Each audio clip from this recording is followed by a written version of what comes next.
Sa ilalim ng makinang nailaw ng isang marangyang pagtitipon ng pamilya, isang malakas na sampal ang dumapo sa mukha ni Isabel Reyes, isang iglap na winasak ang huwad na perpektong pagsasama at inilantad ang impyernong matagal niyang tiniis. Sa sandaling iyon, tinalikuran niya ang pekeng karangyaan at piniling lumaban, dalhin sa korte ang makapangyarihang asawa upang bawin ang sariling dangal. Ngunit may lakas ba ang isang babaeng matagal pinatahimik upang ibunyag ang mga madidilim na lihim at tusong sa buhatan ng pamilyang De Villa? Isang magandang at mapagpalang araw sa inyong lahat, mga minamahal kong tagapakinig. Muli, narito ang inyong lingkod, handang magbahagi ng isang kwentong susubok sa tibay ng ating mga puso at magbibigay ng bagong pananaw sa mga pagsubok ng buhay. Sabi nila, bawat tao ay may hangganan. Gaano katagal kayang magtiis ng isang pusong nasasaktan sa ngalan ng pag-ibig? At ano ang mangyayari kapag ang matagal na katahimikan ay bigla na lang nabasag at napalitan ng isang desisyong hindi na mababawi pa? Samahan ninyo ako sa ating kwento. Ang sampal na gumising sa lahat. Ang mga ilaw mula sa naglalakihang chandelier sa Grand Ballroom ng Makati Peninsula ay parang mga bituing nagkikinangan. Ang mahinang tunog ng mga kubyertos na tumatama sa mga mamahaling plato ay kasaliw ng bulungan ng mga taong makapangyarihan sa lipunan. Lahat ay perpekto, lahat ay nasa tamang lugar. Para kay Isabel Reyes, o mas kilala bilang si Mrs. Miguel de Villa, ang gabing iyon ay isa lamang sa maraming gabi na kailangan niyang gampanan ang papel bilang isang perpektong asawa. Nakakapit ang kanyang kamay sa braso ng kanyang mister na si Miguel, ang Vice President ng De Villa Group of Companies. Isang ngiti ang nakapinta sa kanyang mga labi. Isang nga ngiting sanay na siyang isuot na parang isang mamahaling maskara. Ngunit sa likod ng ngiting iyon ay isang pusong manhid na salamig. Pakiramdam niya ay hindi siya isang asawa, kundi isang palamuti. Isang magandang tropeyo na ipinaparada ni Miguel sa mga ganitong okasyon para ipakita sa lahat na nasa kanya na ang lahat, kapangyarihan, yaman at isang magandang asawa. "Are you okay, darling?" tanong ni Miguel. Ang boses ay malambing ngunit ang pagkakahawak sa kanyang braso ay mahigpit. Isang babala na umayos siya ng pagkilos. Tumango lang si Isa. "I'm fine." Habang abala si Miguel sa pakikipag-usap sa mga kasosyo sa negosyo, nanatili siyang tahimik sa tabi nito. Pinagmasdan niya ang paligid, ang mga babaeng nakabihis ng magagarang bestida, ang mga lalaking nag-uusap tungkol sa milyon-milyong pisong kontrata. Naramdaman niya ang pagiging dayuhan sa mundong iyon, isang mundong kailanman ay hindi niya naramdamang kanya. Maya-maya, lumapit sa kanila ang isang babaeng nakasuot ng isang kapansin-pansing pulang bestida. Si Katrina Velasco, ang sekretarya ni Miguel. Ang kanyang mga ngiti ay matamis, ngunit ang kanyang mga mata ay may kakaibang kislap na tanging si Isa lang ang nakakabasa. "Sir Miguel, congratulations po sa successful na event." Bati ni Katrina. Ang boses ay tila pulot sa tamis. "Everything is going perfectly." "It's all because of your hard work, Katrina," sagot ni Miguel. Bumitaw sa pagkakahawak kay Isa para harapin ang sekretarya. Isang malamig na kuryente ang gumapang sa mga ugat ni Isa. Sa mga sandaling iyon, para siyang hangin na hindi nakikita. Nagpatuloy si Katrina. "Sir, may dala po akong wine for you and Ma'am Isa, a toast for the company's anniversary." Dala-dala nito ang isang tray na may 2 kopita ng mamahaling alak. Sa pag-abot ni Katrina ng kopita, isang sinadyang galaw ang ginawa nito. Bahagya niyang itinagilid ang tray dahilan para ang alak mula sa isang kopita ay matapon mismo sa kanyang pulang bestida. "Oh my God!" sigaw ni Katrina. Ang ekspresyon ay puno ng pagkagulat. Agad siyang napatingin kay Isa. "Naku, Ma'am Isa, I'm so sorry. Did I bump into you?" Bago pa man makasagot si Isa, ang mukha ni Miguel ay nagdilim na. Ang lahat ng atensyon ng mga taong malapit sa kanila ay napunta sa kanilang tatlo. "What did you do, Isabel?" Ang boses ni Miguel ay mababa at puno ng pagbabanta. Wala, wala akong ginawa, Miguel. She tripped. Mahinang sagot ni Isa. Ang puso niya'y nagsimulang kumabog ng malakas. Pero hindi siya pinakinggan ni Miguel. Ang nakita lang nito ay ang kanyang sekretaryang si Katrina na basang-basa ng alak at ang asawa niyang si Isa na nakatayo lang doon. "Sir, okay lang po. Aksidente lang po. Kasalanan ko po," sabi ni Katrina. Pero ang kanyang mga mata ay nakatingin kay Isa na may halong panunumbat. "Stop it, Katrina. It's not your fault," mariing sabi ni Miguel. Humarap siya kay Isa. Ang mga matay nag-aapoy sa galit. "Can't you do anything right for just one night? Palagi ka nalang gumagawa ng eksena. Are you that jealous?" Sigaw niya, hindi alintana ang mga taong nakatingin at nagbubulungan na. Ang bawat salita ay parang isang punyal na tumatarak sa dibdib ni Isa. Kahihiyan. Iyon ang naramdaman niya habang nakikita ang mga mapanuring tingin ng mga tao sa paligid. Ang awa sa kanilang mga mata, ang pagkutya. "Miguel, please, not here." Pakiusap niya, ang boses ay nanginginig. Ngunit ang pakiusap niya ay parang langis na ibinuhos sa apoy. Hinawakan ni Miguel ang kanyang braso ng mahigpit. "You are embarrassing me, Isabel." At sa harap ng daan-daang mga mata, sa gitna ng grand ballroom na yon, itinaas ni Miguel ang kanyang kamay. Pak! Isang malutong na sampal ang dumapo sa pisngi ni Isabel. Ang buong paligid ay biglang tumahimik. Ang tanging maririnig ay ang ugong sa loob ng tenga ni Isa. Ang hapdi sa kanyang pisngi ay walang-wala kumpara sa sakit at kahihiyi ang gumutay sa kanyang pagkatao. Nakatitig lang siya kay Miguel, hindi makapaniwala. Nakita niya ang panandaliang pagkagulat sa mga mata ng asawa na agad ding napalitan ng pagmamatigas.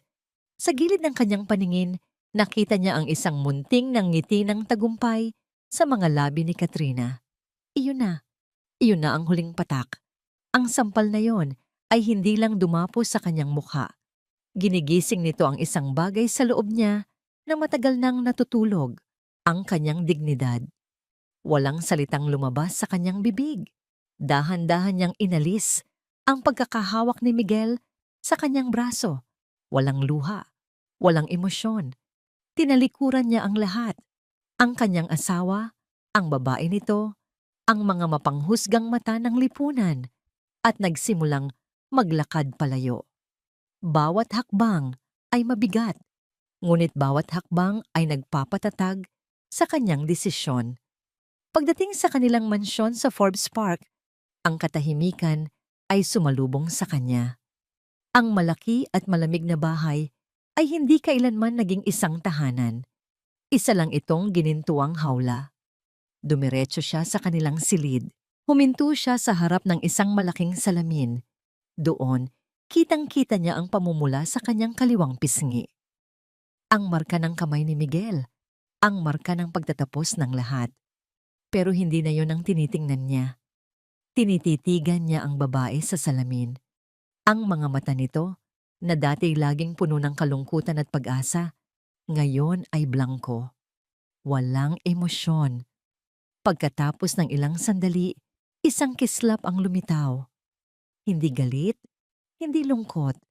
Ito ay determinasyon. Isang malamig at matigas na determinasyon. Walang imik, binuksan niya ang walk-in closet. Kinuha niya ang isang maleta. Hindi niya pinansin ang mga designer na damit at bag na regalo ni Miguel. Ang kinuha lang niya ay ang mga damit na siya mismo ang bumili noon bago pa man siya ikasal.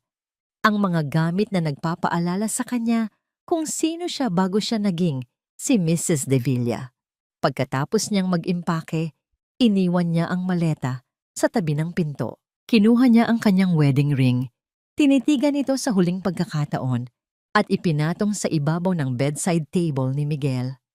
Habang hinihila niya ang kanyang maleta palabas ng mansyon, Nagsimulang pumatak ang malakas na ulan, tila nakikidalamhati sa pagwawakas ng isang kabanata ng kanyang buhay.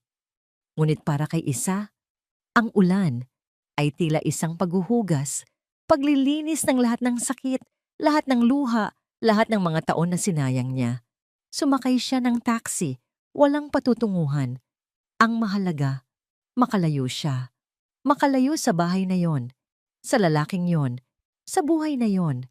Habang ang sasakyan ay papalalayo, tanaw niya mula sa bintana ang mga ilaw ng Makati. Ang syudad na naging saksi sa kanyang mga pangarap at sa kanyang pagkasawi. Sa gitna ng kanyang katahimikan, kinuha niya ang kanyang cellphone. Ang isip niya ay naghahanap ng isang taong makakapitan. Isang pangalan ang pumasok sa kanyang isip. Isang pangalan mula sa nakaraan. Ang tanging taong alam niyang makakaintindi. Binuksan niya ang kanyang contacts. Nanginginig ang mga daliri habang hinahanap ang pangalan. Attorney David Serrano. Huminga siya ng malalim. Pinipigilan ang anumang bahid ng pag-aalinlangan. Pagkatapos, buong tapang niyang pinindot ang call button. Ang malakas na buhos ng ulan sa labas ng bintana ng kondominium ni Attorney David Serrano ay tila isang pamilyar na himig sa kanyang pandinig. 11:00 na ng gabi. Kadalasan, sa mga oras na ito, ang tanging kasama niya ay ang mga dokumento ng kasong hinahawakan niya at isang tasa ng kapeng unti-unti nang lumalamig. Ngunit ang gabing iyon ay iba. Napatingin siya sa kanyang telepono. Isang unregistered number. Sa kanyang propesyon, sanay na siyang makatanggap ng mga tawag sa alanganing oras. Ngunit bago pa man niya ito baliwalain, tila may nag-udyok sa kanyang tingnan ito. Isang pangalan ang lumitaw sa screen na konektado sa numerong iyon. Isang pangalan na nagpatigil sa kanyang paghinga. Isabel Reyes. Parang isang kidlat na gumuhit sa kanyang isipan ang pangalan na iyon. Isabel. Hindi Mrs. De Villa, kundi si Isabel. Ang babaeng matagal na niyang itinago sa isang sulok ng kanyang alaala. Sa isang baul na akala niya ay permanenteng nakasara na. Sinagot niya ang tawag. Ang puso niya'y biglang bumilis. Hello? Dave, it's Isa. Ang boses sa kabilang linya ay mahina, basag at nanginginig. Bawat salita ay tila isang mabigat na pasanin. Ang boses na yon, na dati puno ng sigla at tawa, ay ngayoy puno ng sakit na halos hindi na niya makilala. Isa, anong nangyari? Nasaan ka? Sunod-sunod niyang tanong. Ang tono ng isang profesional na abogado ay biglang naglaho at napalitan ng purong pag-aalala ng isang taong nagmamalasakit. I need a lawyer, Dave. Tatlong salita na sumaksak sa kanyang dibdib. Isang bagay ang malinaw. Nasa malaking problema si Isa. Sige, nasaan ka? Pupuntahan kita. Mag-text ka ng address, I'll be there. Pagkababa ng telepono, hindi na siya nag-aksaya ng panahon. Kinuha niya ang susi ng kotse at wallet at mabilis na tinungo ang pinto. Habang nagmamaneho sa basang kalsada ng Makati, ang isip niya ay lumilipad pabalik sa nakaraan. College graduation. Ang init ng araw ay hindi alintana dahil sa mga ngiti ng bawat isa. At sa gitna ng lahat, nandoon si Isabel Reyes. Magna cum laude, finance, ang pinakamatalino sa kanilang klase. Ang kanyang mga mata ay nagniningning, puno ng mga pangarap. Balak niyang magtrabaho sa isang malaking investment firm, maging isa sa mga pinakamagagaling na financial analyst sa bansa. Nakatayo lang si David sa di kalayuan, hawak ang sariling diploma sa abogasya. Pinagmamasdan siya. Mahal niya si Isa. Ngunit isa lang siyang simpleng estudyanteng puno ng pangarap, habang si Isa ay nililigawan na noon ni Miguel de Villa, ang aroganteng tagapagmana ng Isa sa pinakamalaking korporasyon sa Pilipinas. Paano siya lalaban doon? Kaya pinili na lang niyang manahimik. Pinili niyang itago ang nararamdaman sa pag-aakalang yon ang tama. Ang huling alaala niya kay Isa ay ang imbitasyon sa kasal nito. Isang piraso ng mamahaling papel na sumira sa kanyang puso. Ang pagsisisi ay isang lason na matagal na niyang tinitiis. Ngayon, pagkatapos ng halos 8 taon, heto si Isa, tumatawag sa kanya para humingi ng tulong. Huminto siya sa tapat ng isang maliit at tahimik na coffee shop sa isang eskinita sa Salcedo Village. Ang lugar na tinext ni Isa. Pagpasok niya, agad niya itong nakita. Nakaupo sa pinakasulok na bahagi ng kafe, nakatalikod sa pinto, katabi ang isang itim na maleta. Dahan-dahan siyang lumapit. Isa? Lumingon ito, at sa sandaling iyon, ang puso ni David ay tila piniga. Ang babaeng nasa harap niya ay anino na lamang ng masayahing Isa na kanyang naaalala. Ang kanyang mga mata ay walang buhay at sa kanyang kaliwang pisngi, isang malinaw na marka ng pamumula, isang marka ng palad, isang nag-aalab na galit ang biglang kumulo sa loob ni David, napatiim ang kanyang bagang at mariin niyang ikinuyom ang mga kamao sa ilalim ng mesang kahoy para pigilan ang sarili. Hayop ka, Davila. Ang tanging gusto niyang gawin sa mga sandaling iyon ay hanapin si Miguel at basagin ang mukha nito. Ngunit alam niyang hindi yun ang kailangan ni Isa ngayon. Ang kailangan nito ay isang kakampi, isang abogado, isang kaibigan. Umupo siya sa silyang nasa tapat nito. Dahan-dahan, na para bang takot na baka sa isang maling galaw, ay bigla na lang itong maglaho. Isa? Ang tanging nasabi niya, ang boses ay puno ng sakit na hindi niya maitago. Hindi ito sumagot. Nakatingin lang ito sa tasa ng kapeng nasa harap nito na kanina pa lumalamig. Iniwasan nito ang kanyang mga mata, tila nahihiya sa kalagayan nito. Sa kahinaang nakikita niya, isang waiter ang lumapit. Sir, good evening. What's your order? Can we have a cup of hot chocolate, please? And a glass of water? Mahinahon niyang sagot, hindi inaalis ang tingin kay Isa. Nang makaalis ang waiter, muling namayani ang katahimikan. Hindi niya ito pinilit magsalita. Hinayaan niya lang ito. Alam niyang sa mga ganitong pagkakataon, ang katahimikan ay mas kailangan kaysa sa mga salitang walang kabuluhan. Maya-maya, nagsalita ito. Ang boses ay halos isang bulong. Umalis na ako sa bahay, Dave. Tumango si David. Nakita ko ang maleta mo. Wala na akong babalikan pa. Dumating ang mainit na tsokolate. Dahan-dahan niya itong inilapit kay Isa. Inumin mo muna to. Pampakalma. Sinunod naman siya nito. Habang hawak nito ang mainit na tasa, nagsimula itong magkwento. Ikinuwento niya ang nangyari sa party, ang sampal, ang kahihiyan. Hindi niya kailangang magdetalye. Nakikita ni David ang lahat sa mga mata niyang walang kislap at sa markang iniwan ni Miguel sa kanyang mukha. Hindi ito ang unang beses, Dave. Pag-amin nito, at sa mga salitang yon, lalong nag-apoy ang galit sa puso ni David. Pero ito na ang huli. Sa wakas, tiningnan siya ni Isa ng diretso sa mata. Sa unang pagkakataon sa gabing iyon, nakita ni David ang isang kislap. Hindi na ito ang kislap ng pangarap na nakita niya noon.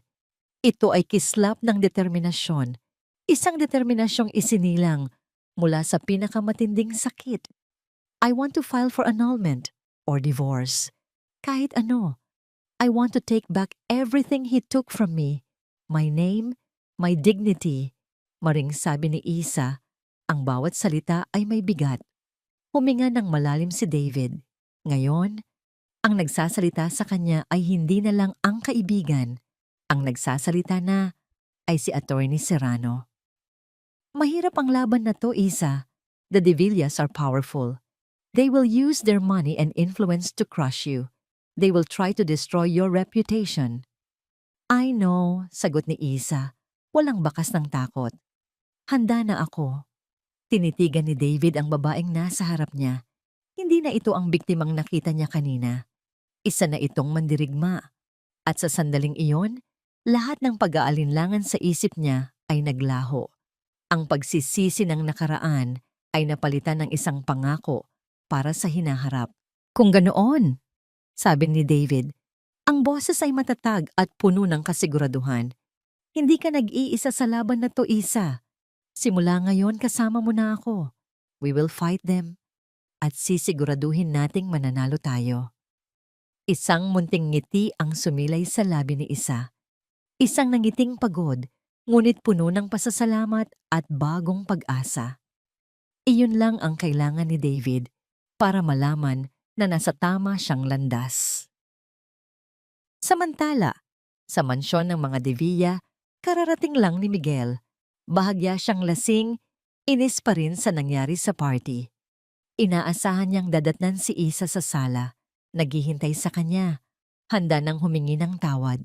Ngunit ang nadatnan niya ay isang madilim at tahimik na bahay. Isabel? Tawag niya, pero tanging ang alingaw-ngaw ng sarili niyang boses ang sumagot. Nangunot ang kanyang noo, umakyat siya sa kanilang silid. Walang Isa. Doon niya napansin ang walk-in closet na bahagyang bukas. Ang espasyo kung saan nakalagay ang mga maleta ay may isang nawawala. At sa ibabaw ng kanyang bedside table, ang kumikinang niyang wedding ring. Isang mapaklang tawa ang kumawala sa kanyang bibig. Nag-emote na naman. Para sa kanya, isa lang itong pagtatampo. Isang drama ng asawa niya na mabilis ding matatapos. Umupo siya sa gilid ng kama, kampante. Babalik din yan kapag naubos na ang pera niya. Saan naman siya pupunta?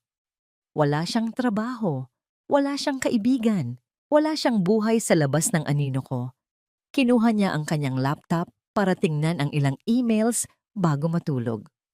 At doon, sa pinakaitaas ng kanyang inbox, isang email ang nakaagaw ng kanyang pansin. Mula sa isang law firm na hindi niya kilala. Subject: Notice of Legal Separation. Isabel Reyes versus Miguel Devilla. Binuksan niya ang email. Napatigil siya sa paghinga. Ang kanyang mukha na kanina'y puno ng kayabangan ay dahan-dahang napalitan ng gulat. At pagkatapos, ng matinding galit. Nakasulat sa email ang isang maikling mensahe. Mr. Devilla, please be advised that our firm will be representing Mrs. Isabel Reyes in filing for the dissolution of your marriage. A hard copy of the petition has been sent via courier. Govern yourselves accordingly. Hindi siya makapaniwala. Ang babaeng akala niya'y hawak niya sa palad ay lumalaban at hindi ito nag-iisa. Ang katahimikan ng gabi sa mansyon ng mga Devilla ay binasag ng isang malakas na kalabog. Ang mamahaling laptop ni Miguel Devilla ay nayupi sa isang sulok. Ang screen nito'y basag na parang isang malaking gagamba. Ngunit ang pinsala sa gamit ay walang-wala kumpara sa pinsalang nararamdaman niya sa kanyang ego. Annulment, bulong niya sa sarili. Ang bawat letra ay may kasamang lason. How dare she?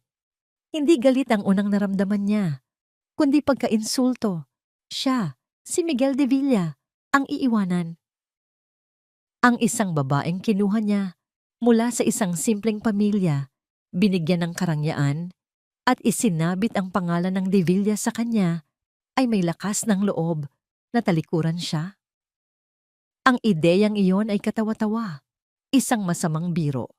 Kinabukasan, ang kanyang pagkainis ay lalo pang lumaki nang dumating ang isang courier, dala ang isang makapal na brown envelope. Sa loob nito ay ang opisyal na kopya ng petisyon. Bawat pahinang binabasa niya ay nagpapanting sa kanyang tainga. Psychological incapacity, emotional abuse, infidelity. Mga salitang ibinabato sa kanya na parang mga bato. Sir, kalma lang po kayo. Nasa tabi niya si Katrina Velasco na dumating sa mansyon ng maaga para samahan siya sa kanyang pinagdadaanan. Nakasuot ito ng isang simpleng puting bestida. Ang mukha ay nagpapakita ng labis na pag-aalala. Ngunit sa likod ng mga matang iyon, isang lihim na kagalakan ang gumuguhit.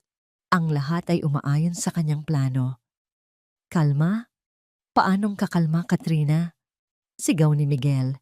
Ibinagsak ang mga dokumento sa mesang salamin. That ungrateful woman. Matapos ang lahat ng binigay ko sa kanya, ito ang isusukli niya sa akin? Baka po, baka po nadala lang siya ng emosyon, sir. Baka kailangan niyo lang po siyang kausapin. Malambing na sabi ni Katrina habang inaayos ang kwelyo ng polo ni Miguel. Ang mga salitang iyon, sa halip na magpakalma, ay lalo pang nagpaalab sa kanyang galit. Kausapin, bakit siya ang makikiusap? Siya ang nasa tama. Siya ang may kapangyarihan. Hindi, hindi ako ang makikiusap, mariin niyang sabi.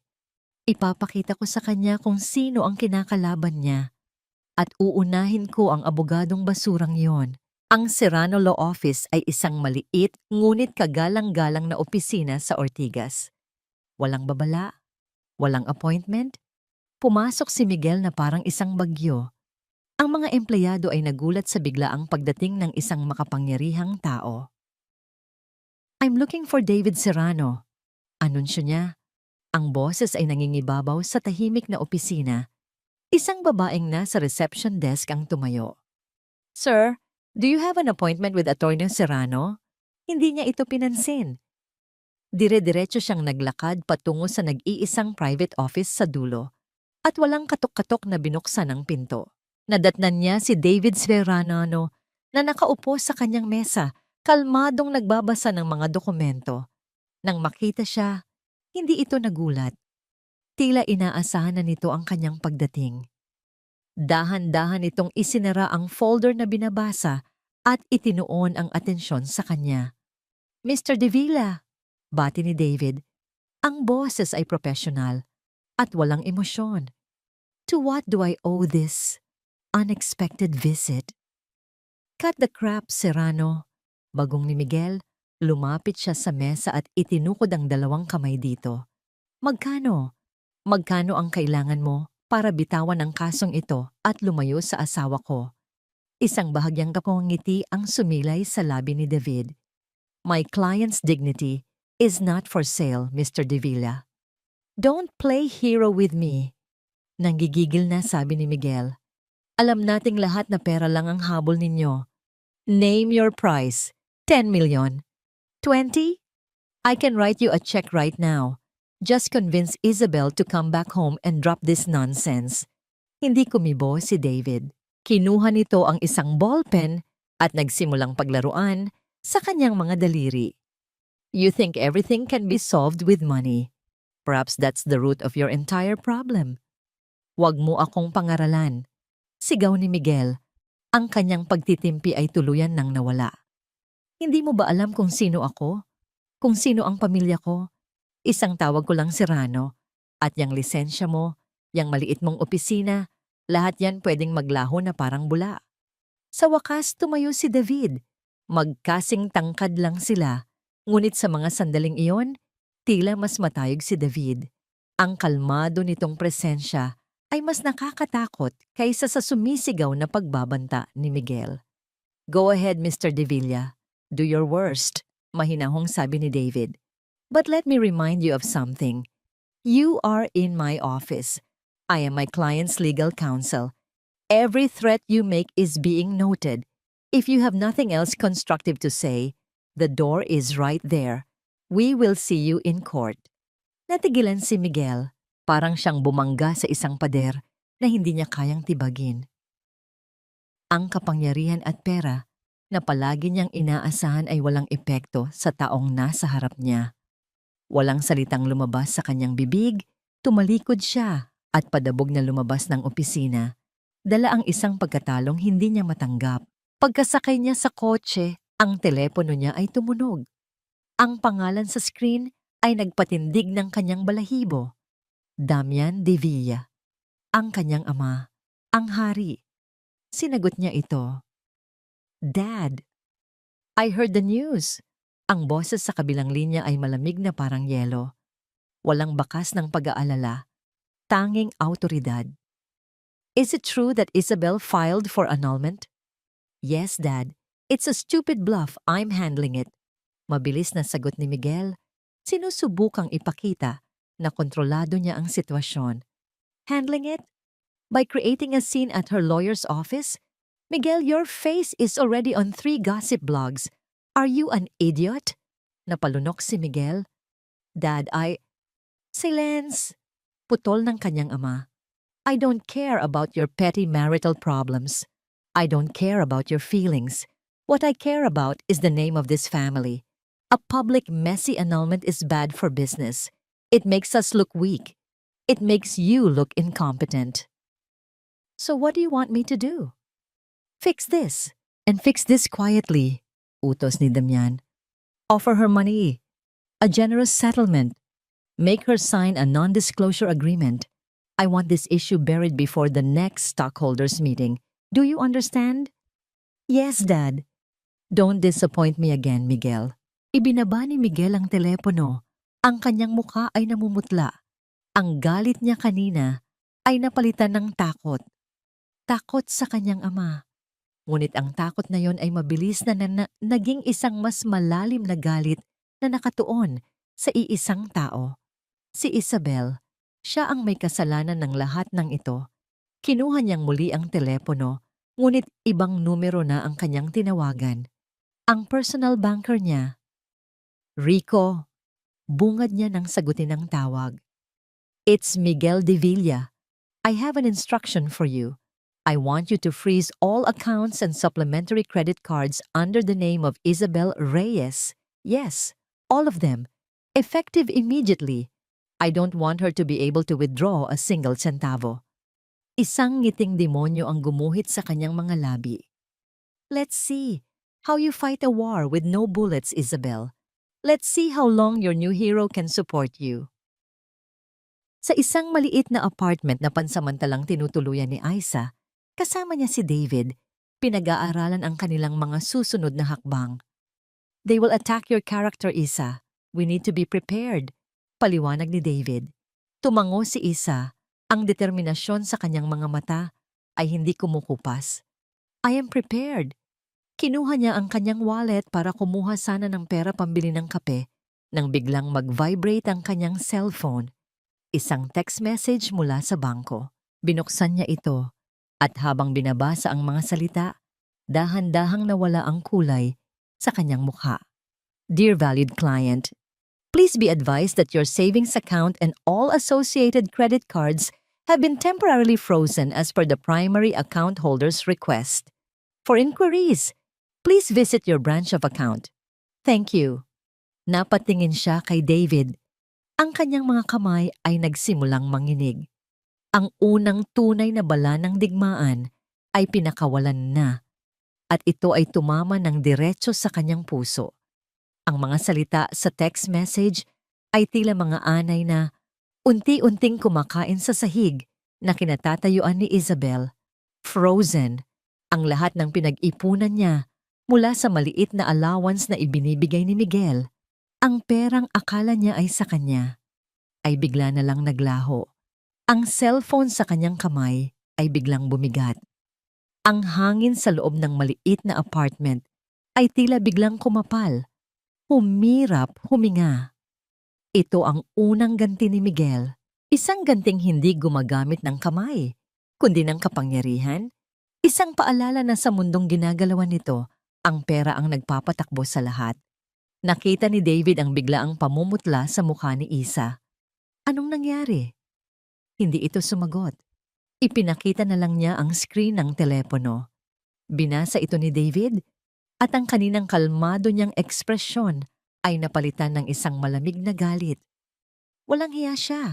Ang tanging nasabi niya, ang panga ay nagtiim.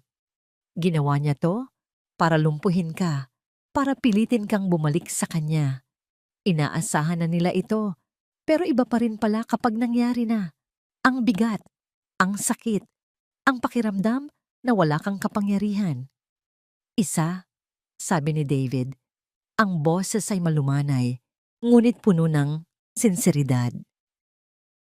Huwag kang mag-alala sa pera. Ako muna ang bahala. I have enough to support us while we fight this.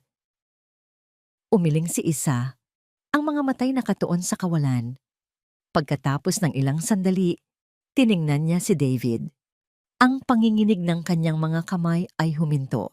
Ang takot sa kanyang mga mata ay napalitan. "No, Dave," mariin niyang sabi. "I appreciate it more than you know. Pero hindi ko pwedeng tanggapin." "Pero paano ka?" "This is my fight," sabi niya. Ang boses ay may bigat at determinasyon na ngayon lang naririnig ni David. Pinutol niya ang financial resources ko dahil akala niya iyon lang ang sandata ko.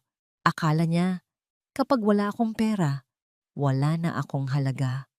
He's wrong. Tumayo siya at lumapit sa laptop ni David na nakabukas sa ibabaw ng maliit na lamesa. Lagi niyang minamaliit ang kakayahan ko. Para sa kanya, isa lang akong asawa na magaling mag-ayos ng bahay at mag-host ng dinner parties. Nakalimutan na yata niya kung sino ako bago ko siya pinakasalan. May pagtataka sa mukha ni David. "Anong ibig mong sabihin?" Humarap sa kanya si Isa. Isang munting, mapait na ngiti ang sumilay sa kanyang mga labi. "Can I borrow your laptop?" Walang tanong na tumango si David. Umupo si Isa sa harap ng laptop.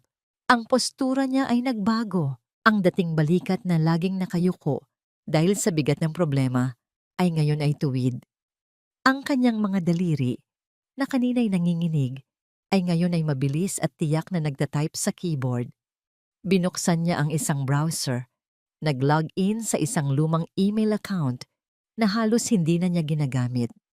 Mula doon, binuksan niya ang mga cloud-stored files mula sa kanyang nakaraan. Mga lumang spreadsheets, mga financial models, mga case studies. Bago ako naging si Mrs. De Villa, ako si Isabel Reyes, financial analyst. Sabi niya, hindi inaalis ang tingin sa screen.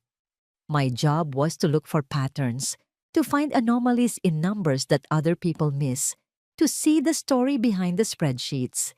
Si David ay tahimik lang na nanonood. Mula sa kanyang likuran, hindi makapaniwala sa kanyang nakikita. Ang babaeng nasa harap niya ay hindi na ang sugatang asawa. Isa siyang eksperto, isang profesional na nasa kanyang teritoryo. Ang kislap sa mga mata nito ay bumalik. Hindi na dahil sa pag-ibig o pangarap, kundi dahil sa talas ng isip. Sa loob ng 8 taon, naririnig ko ang mga usapan ni Miguel sa telepono. Mga business deals, mga pangalan ng kumpanya, mga numero. Patuloy ni Isa. Hindi ko pinapansin noon, pero ang isip, Dave, ang isip, hindi nakakalimot. Nag-type siya ng pangalan ng De Villa Group of Companies sa search bar ng Philippine Stock Exchange website. Lumabas ang mga public financial statements ng kumpanya. He thinks he's smart, bulong ni Isa. Pero mayabang siya. At ang mga mayayabang na tao, palaging nag-iiwan ng bakas. Sa isang mamahaling restaurant sa BGC, masayang nag-uusap sina Miguel at Katrina habang umiinom ng wine. "So she's completely cut off?" Tanong ni Katrina. Ang boses ay puno ng kunwaring awa. "Completely," mayabang na sagot ni Miguel, sabay subo ng steak. "Let's see, I'll give her 3 days. A week at most." Tatawag din yon. Iiyak, magmamakaawang bumalik. At kapag ginawa niya yon, Katrina, luluhod siya sa harap ko. "You're so powerful, Sir Miguel," puri ni Katrina, sabay haplos sa kamay nito. Ngumiti si Miguel. Ang pakiramdam ng kontrol ay bumalik na sa kanya. Ang maliit na rebelyon ni Isabel ay malapit nang matapos. Hawak niya ito sa leeg.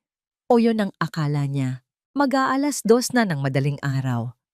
Ang sahig sa paligid ng lamesa ay puno na ng mga baso ng kape. Ang mga mata ni Isa ay bahagyang namumula na sa pagod. Ngunit ang kanyang isip ay mas alerto kaysa dati. Si David, na kanina'y nanonood lang, ay katuwang na niya ngayon, nagsisearch ng mga pangalan ng korporasyon at mga board members na binabanggit ni Isa. "Here," biglang sabi ni Isa. Ang kanyang boses ay may halong pananabik. Itinuro niya ang isang subsidiary ng De Villa Group sa screen, isang investment arm na hindi gaanong kilala. "Orion Prime Ventures." "What about it?" tanong ni David. Lumapit siya para tingnan. "Look at the cash flow reports for the past 3 years. Masyadong malaki ang pasok at labas ng pera para sa isang kumpanyang halos walang physical assets o malinaw na business operations. It's a classic shell corporation. Isang labandera ng pera. Paliwanag ni Isa, ang kanyang mga daliri ay mabilis na nag-navigate sa mga numero. At tingnan mo kung sino ang sole signatory sa lahat ng major fund transfers. Miguel de Villa. Isang malamig na ngiti ang gumuhit sa labi ni Isa. You wanted to find a weapon, Dave. Ito na yon. Hindi lang ito basehan para sa annulment. This is corporate fraud. This can send him to jail. Namangha si David. Sa loob lang ng ilang oras, ang babaeng akala niya'y biktima ay naging isang mangangaso. At nakahanap na ito ng bibiktimahin.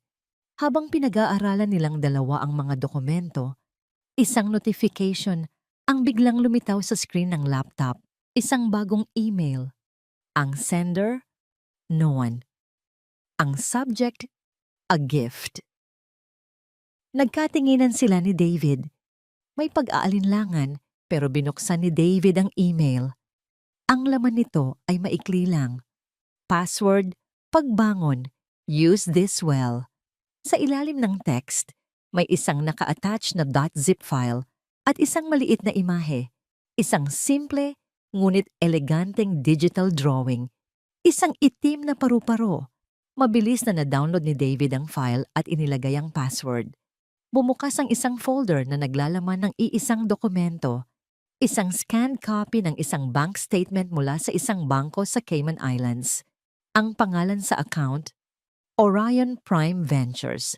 At sa listahan ng mga transaksyon, isang malaking transfer na may petsang kasabay ng anibersaryo ng De Villa Group. Ang gabi kung kailan sinampal si Isa. Ang transfer ay patungo sa isang personal account. Ang account name, Katrina Velasco. Nanlaki ang mga mata ni David at Isa. Ito na. Isang piraso ng ebidensya na hindi nila inaasahan. Isang susi na ipinadala mula sa anino. Ang tanong, sino ang nagpadala? Ang liwanag mula sa mamahaling chandelier sa penthouse unit ni Katrina Velasco sa Rockwell ay sumasalamin sa hawak niyang kopita ng alak. Mula sa kanyang bintana, tanaw niya ang kumikinang na syudad ng Makati. Isang kahariang unti-unti niyang inaangkin. Isang ngingiti ang nakapaskil sa kanyang mga labi. Isang ngiting hindi nakikita ni Miguel de Villa. Isang ngiyong ngiting malamig, mapanuri at puno ng tagumpay. Katatapos lang ng tawag nila ni Miguel, narinig niya ang kayabangan sa boses nito, ang kasiguraduhan na si Isa ay babalik na parang isang maamong aso. Mga lalaking walang alam, bulong niya sa sarili, sabay inom ng alak. Inilapag niya ang kopita at lumapit sa isang eleganteng aparador na gawa sa dark mahogany. Binuksan niya ito. Sa likod ng mga nakasabit na designer clothes, may isang hidden panel. Dahan-dahan niya itong binuksan. Ang nasa loob ay hindi mga alahas o pera, kundi isang lumang litrato sa isang pilak na frame. Isang litrato ng isang masayang pamilya. Isang ama, isang ina, at isang batang babae na may malaking ribon sa buhok. Ang batang babae ay siya. Ang ama, si Don Ricardo Velasco, ang dating may-ari ng Velasco Shipping Lines. Kinuha niya ang litrato. Hinaplos ang mukha ng kanyang ama. Ang mga mata niya, na kanina'y puno ng tagumpay, ay ngayon ay napuno ng isang pamilyar na sakit. Isang galit na itinago niya sa loob ng 15 taon. Ang alaala ay malinaw pa rin.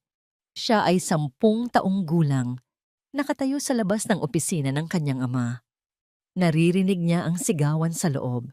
Ang boses ng kanyang ama, puno ng desperasyon, at ang boses ng isang lalaking malamig at walang awa. Wala na tayong magagawa, Ricardo, sabi ng malamig na boses. You took a risk. You lost. The company is now ours. That's how business works. Pero kumpare, pinaghirapan ko ito. Pamilya ko. Business is not about friendship, Ricardo. It's about winning. Ang lalaking iyon ay si Damian de Villa. Pagkatapos ng isang linggo, Ang kanilang mansyon ay kinuha ng bangko. Ang kanyang ama, na dati isang haligi ng lakas, ay naging anino ng kanyang sarili. Isang gabi, natagpuan na lang niya itong wala ng buhay sa loob ng study room nito. Sa tabi nito'y isang sulat. "Patawarin mo ako, anak." Nabigo ako. Binalik ni Katrina ang litrato sa lalagyan. Ang mga luhang nagbabadya ay hindi niya pinatulo. Matagal na siyang tumigil sa pag-iyak. Ang kalungkutan ay napalitan na ng isang nagbabagang layunin. Ang paghihiganti. Pinalitan niya ang kanyang pangalan. Nag-aral ng mabuti at ginamit ang kanyang ganda at talino para makapasok sa iisang lugar na kanyang target, ang De Villa Group of Companies. Naging sekretarya siya ni Miguel, ang aroganteng prinsipe. Madali lang itong paikutin. Ang ego nito ay kasinlaki ng kanilang gusali. Ang kahinaan nito sa magagandang babae ay isang bukas na libro. Naging laruan niya si Miguel. Isang kasangkapan. Siya ang nagpadala ng email kay David Serrano. Ginamit niya ang isang untraceable email service, isang bagay na natutunan niya para protektahan ang kanyang sarili. Alam niyang sa pagdating ng tamang panahon, kakailanganin ni Isa ng isang regalo. Ang bank statement na yon ay isa lamang sa maraming alas na hawak niya. Ang plano niya ay simple lang. Hayaan sina Isa at Miguel na sirain ang isa't isa. At habang abala ang mga De Villa sa personal na iskandalo, dahan-dahan niyang sinisira ang pundasyon ng kanilang imperyo mula sa loob. Lumakad siya patungo sa kanyang study table. Binuksan niya ang kanyang laptop. Dito nakatago ang kanyang tunay na trabaho. Isang network ng mga pekeng kumpanya, mga bank accounts sa iba't ibang bansa, at isang detalyadong plano para ilipat ang yaman ng Orion Prime Ventures, ang personal piggy bank ni Miguel, palayo sa kontrol ng mga De Villa. Ang bawat transaksyon, bawat pirma ni Miguel na nakukuha niya para sa mga investment proposals ay isang hakbang palapit sa kanyang tagumpay. Nakita niya ang pangalan ni Miguel sa screen. Huminga siya ng malalim. Ibinalik ang maskara ng isang maamo at nag-aalalang kerida at sinagot ang tawag. "Miguel, napatawag ka? Okay ka lang ba?" Ang boses niya ay puno ng lambing. "I'm fine, Kat," sagot ni Miguel sa kabilang linya. "I just wanted to hear your voice. This whole thing is stressful." "Naiintindihan ko. Nandito lang ako para sa'yo. Lagi mong tatandaan yan," sabi ni Katrina. "Alam mo, naisip ko lang, baka kailangan mong mag-ingat kay Attorney Serrano. Mukhang magaling siya. Baka may mahanap siyang hindi dapat makita. Ito ay isang pain. Isang paraan para itulak si Miguel sa direksyon na gusto niya." "Ha! Let him try." Mayabang na sagot ni Miguel. "Everything is clean. Malinis ang trabaho ko sa Orion." Isang munting ngiti ang sumilay sa labi ni Katrina. "Yun ang akala mo." "Oo naman. Nag-aalala lang ako para sa'yo," sabi niya. "Anyway, I have something here that might cheer you up. I reviewed the acquisition proposal for that tech company in Singapore. I think we should push through. All it needs is your final signature for the fund transfer." "Great. Send it over. I'll sign it first thing in the morning." Sagot ni Miguel, hindi namamalayan na pumapasok siya sa isang bitag. Ang tech company na yon ay isang shell corporation na pag-aari ni Katrina. Pagkababa ng tawag, tumayo si Katrina at muling kinuha ang kanyang kopita ng alak. Tumingin siyang muli sa syudad sa labas ng kanyang bintana. Ang digmaan ni na Isa at Miguel ay simula pa lang. Ngunit ang tunay na kalaban, ang tunay na panganib, ay hindi nila nakikita. Naglalakad ito sa kanilang mga pasilyo, ngumingiti sa kanila, at dahan-dahang hinihila ang lubid na bibitay sa pangalan ng pamilyang sumira sa kanya.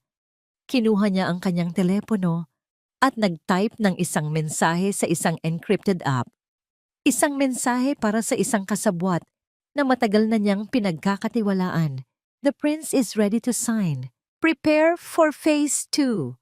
Ang katahimikan ay isang luho na hindi na muling naranasan ni Isabel Reyes simula nang magsimula ang digmaan. Ngunit ang ingay na paparating ay higit pa sa kanyang inaasahan.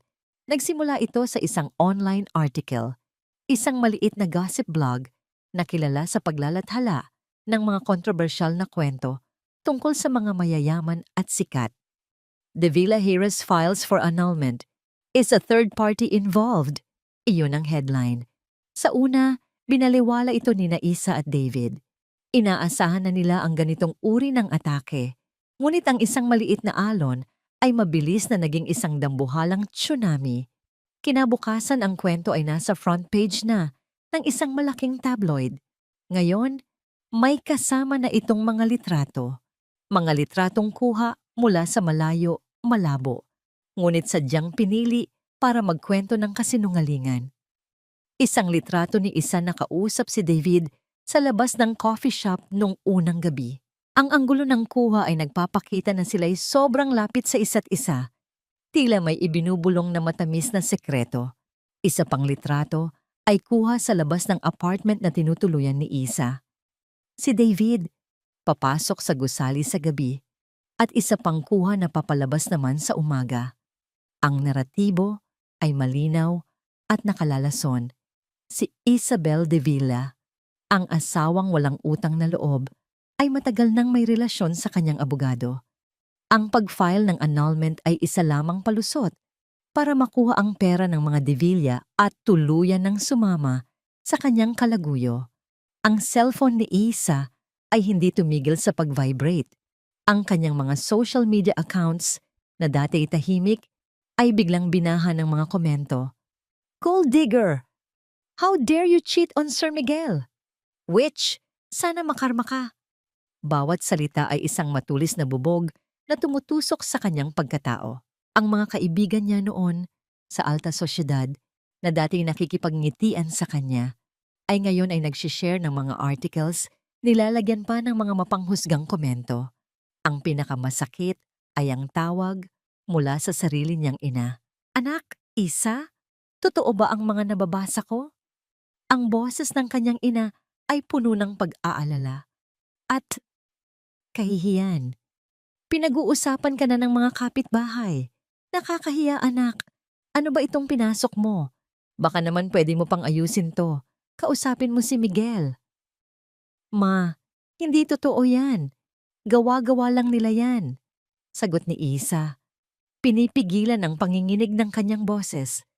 Kahit na, ang pangalan mo, ang pangalan ng pamilya natin, nadudungisan. Bumalik ka na sa asawa mo, Isa. Lunukin mo na lang ang pride mo. Pagkababa ng telepono, napaupo si Isa sa sahig. Niyakap niya ang kanyang mga tuhod. Ang pader na itinayo niya sa paligid ng kanyang puso ay nagsimulang gumuho. Ang atake ay hindi lang mula sa labas. Tumatagos ito hanggang sa loob ng kanyang pamilya. Si David, na dumating para dalhan siya ng pagkain, ay natigilan sa pinto. Nakita niya si Isa, nakayukyok sa isang sulok, isang larawan ng pagkatalo. Isa. Tumingala ito, ang mga matay puno ng luha. Bakit ganito, Dave? Bakit ang dumi-dumi nilang maglaro? Dahil natatakot sila. Sagot ni David, umupo sa tabi niya. They're doing this because they know we have something against them. This is what powerful, guilty people do. They divert the issue. They destroy the messenger. Ngunit ang gabi ay meron pang isang pasabog na inihanda. Dumating ang tawag mula sa ina ni Miguel, si Senyora Leticia de Villa. Ang boses nito sa telepono ay hindi nagtatanong, nag-uutos. Isabel, I want to see you. Now. Sa mansyon. Sa kabila ng pagtutol ni David, nagpumilit si Isa na pumunta. Kailangan kong harapin to, Dave. Hindi ako pwedeng magtago habang buhay. Ang pagbabalik sa mansyon ay parang pagpasok sa teritoryo ng kaaway. Ang bawat sulok ay may dalang alaala ng sakit. Sa sala, naghihintay si Senyora Leticia, nakaupo ng tuwid sa isang silyang tila isang trono. Ang kanyang mukha ay malamig at walang emosyon. Umupo ka, utos nito. Sumunod si Isa. Alam mo, Isabel, panimula ng matanda. Nang una kang ipinakilala sa amin ni Miguel, hindi ako sang-ayon. You were not from a prominent family. Wala kang maibibigay na koneksyon o yaman. But my son insisted. Sabi niya, mahal ka raw niya. So I relented. Tinanggap kita sa pamilyang ito. Huminto ito at tinitigan si Isa ng masama. At ito ang igaganti mo? Ang dungisan ng pangalang De Villa? Ang ipahiya kami sa buong Pilipinas? Hindi po yan ang intensyon ko. Ang gusto ko lang po ay, ang gusto mo ay pera. Putol ni Senyora Leticia ang boses ay tumaas na. Huwag ka nang magsinungaling. Kitang-kita na sa mga dyaryo ang kalandian mo. Isang abogaducho lang pala ang ipapalit mo sa anak ko? Tumayo si Isa. Ang takot at kalungkutan na naramdaman niya kanina ay napalitan ng isang tahimik na galit. With all due respect, Senyora, hindi niyo po alam ang buong kwento. Hindi ko na kailangang malaman, sigaw nito. Ang alam ko lang, isa kang kahihiyan at hindi kami papayag na makuha mo ang kahit isang sentimo mula sa amin. Umalis ka sa bahay na to at huwag ka nang magpapakita pa. Umalis si Isa sa mansyon na yon na ang puso ay mas mabigat pa kaysa dati. Ang huling sinag ng pag-asa na baka may makaintindi sa kanya sa pamilyang iyon ay tuluyan ng namatay. Pagbalik niya sa apartment, sinalubong siya ni David. Ang mukha ay puno ng masamang balita. Isa, tumawag ang Integrated Bar of the Philippines, sabi nito. May nag-file ng disbarment case laban sa akin. Anonymous complaint, conflict of interest, immoral conduct. Ginamit nila ang mga article sa tabloid bilang ebidensya. Napahawak si Isa sa kanyang bibig. Ito na. Ito na ang atake na kinakatakutan niya. Hindi lang siya ang sinisira ng mga De Villa. Sinisira rin nila ang nag-iisang taong tumutulong sa kanya.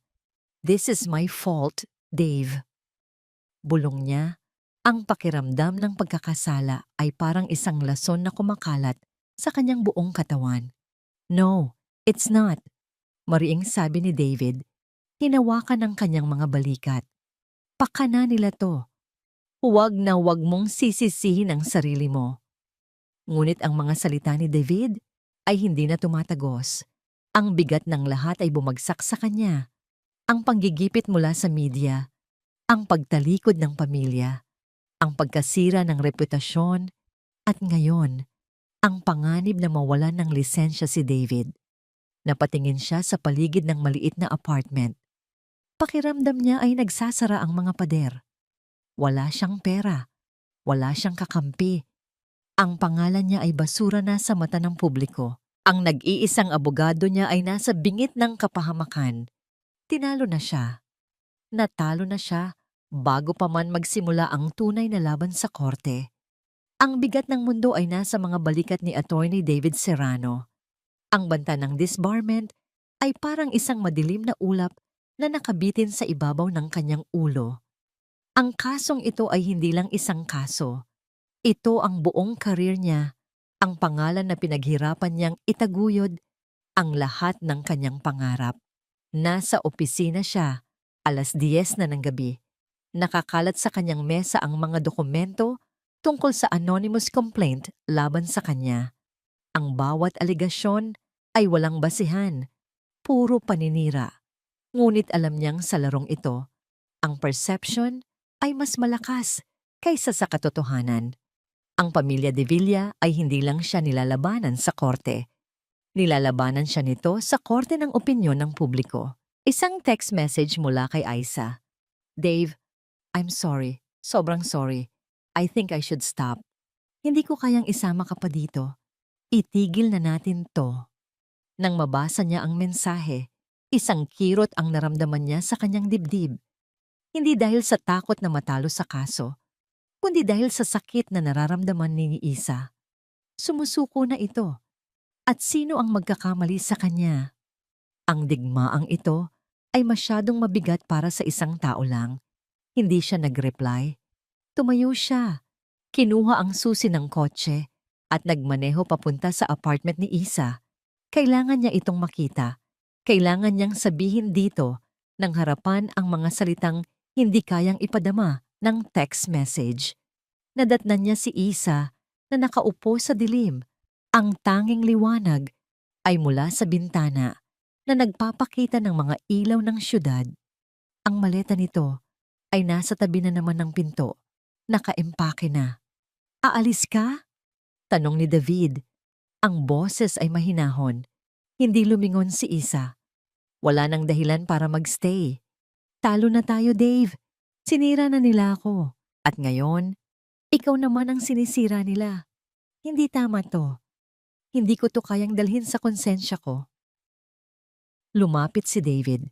Umupo siya sa sahig sa harap nito para maging kapantay ng mga mata nito.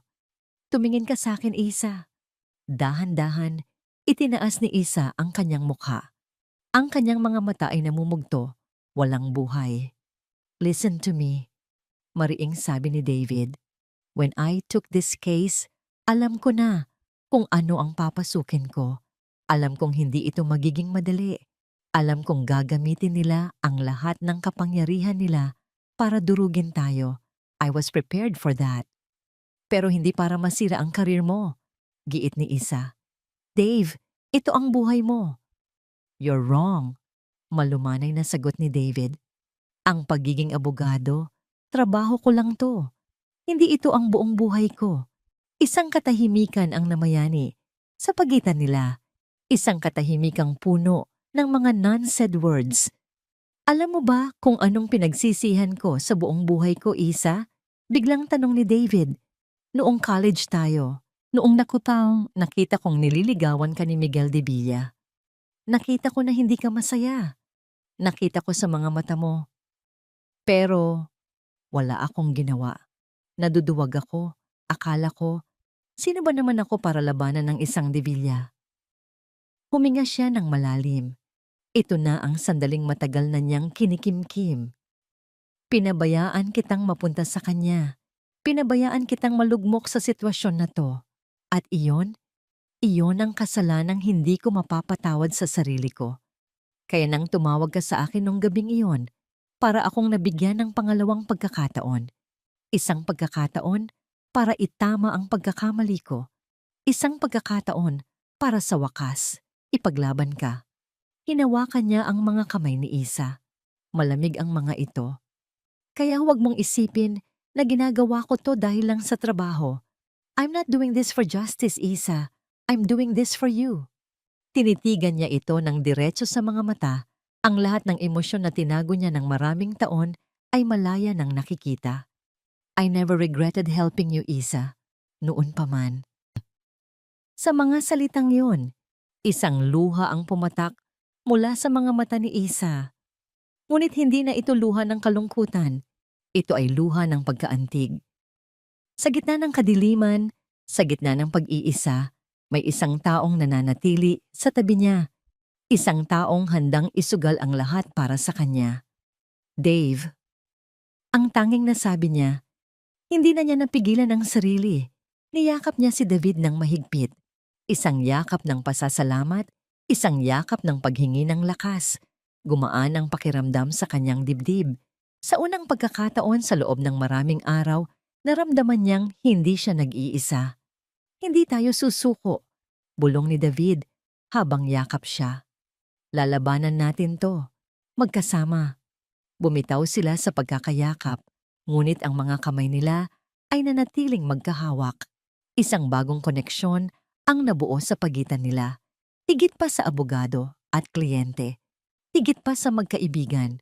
Isang bagay na mas malalim. Sa mga sandaling iyon, ang takot ni Isa ay napalitan ng tapang. Ang pag-aalinlangan ay napalitan ng pag-asa. Ang tunog ay bumasag sa kanilang sandali. Napatingin sila sa laptop ni David na nasa mesa.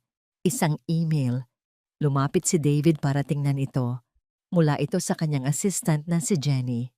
Subject: Urgent, Velasco Holdings. Binuksan niya ang email.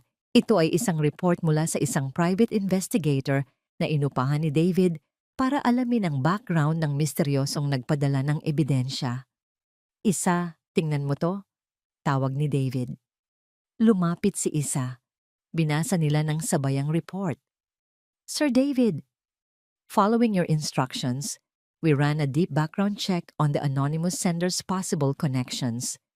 The digital signature of the black butterfly image is untraceable. However, the name on the offshore account, Katrina Velasco, led us to a significant finding.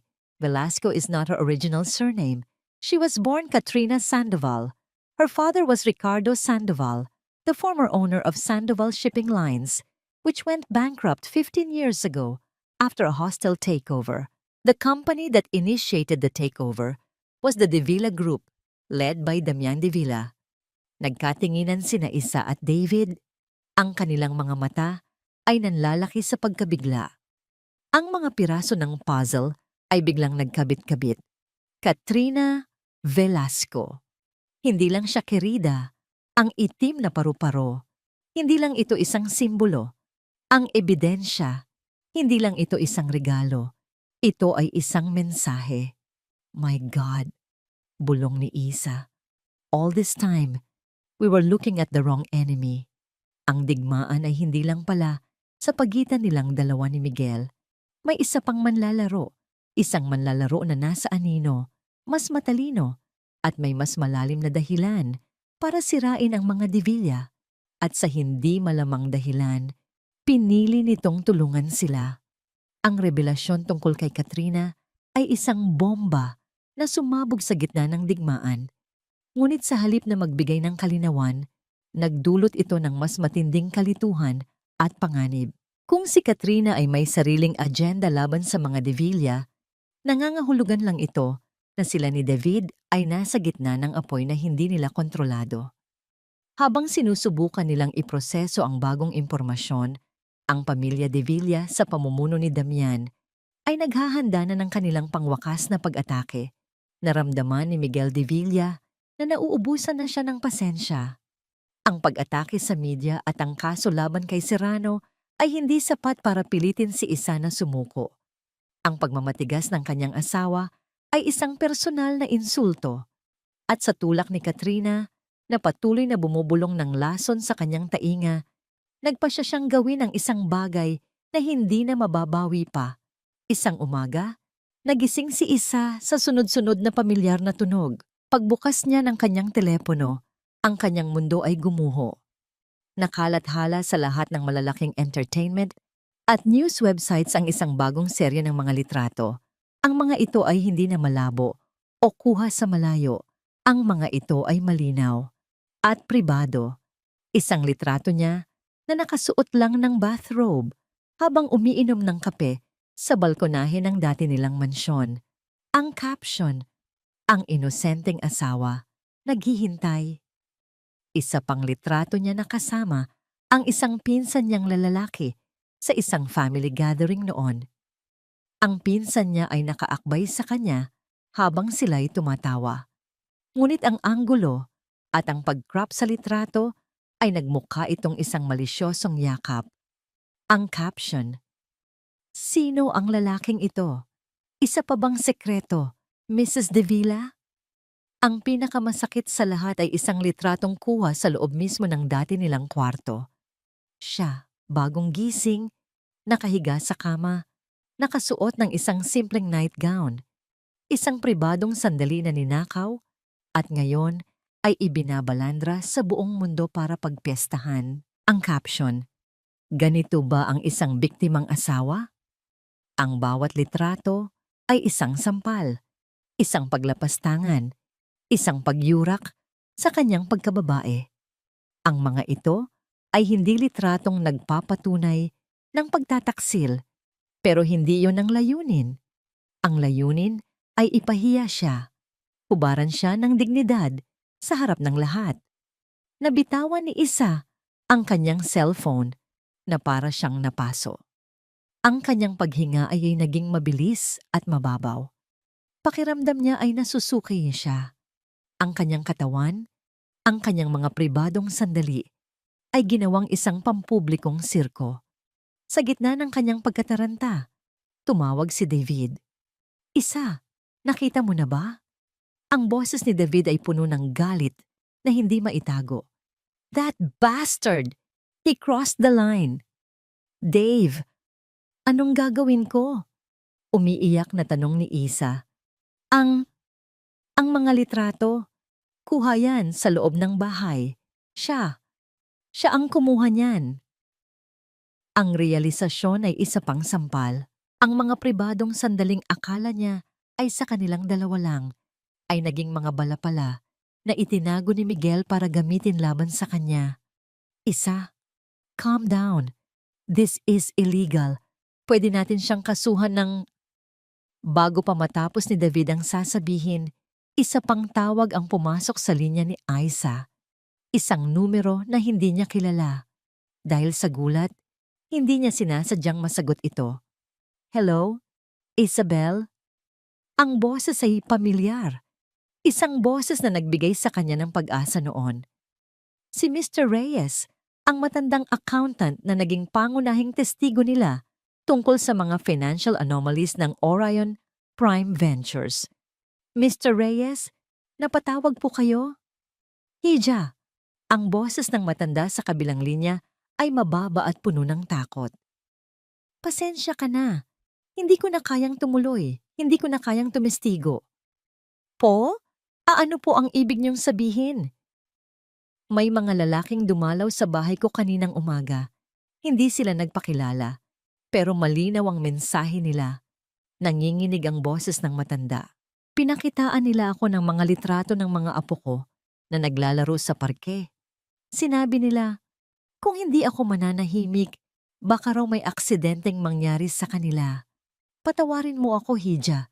Mahal ko ang pamilya ko. Hindi ko kayang isugal ang buhay nila. Nabitawan ni Isa ang telepono. Ito na. Ang huling haligi na kinakapitan niya ay gumuho na rin.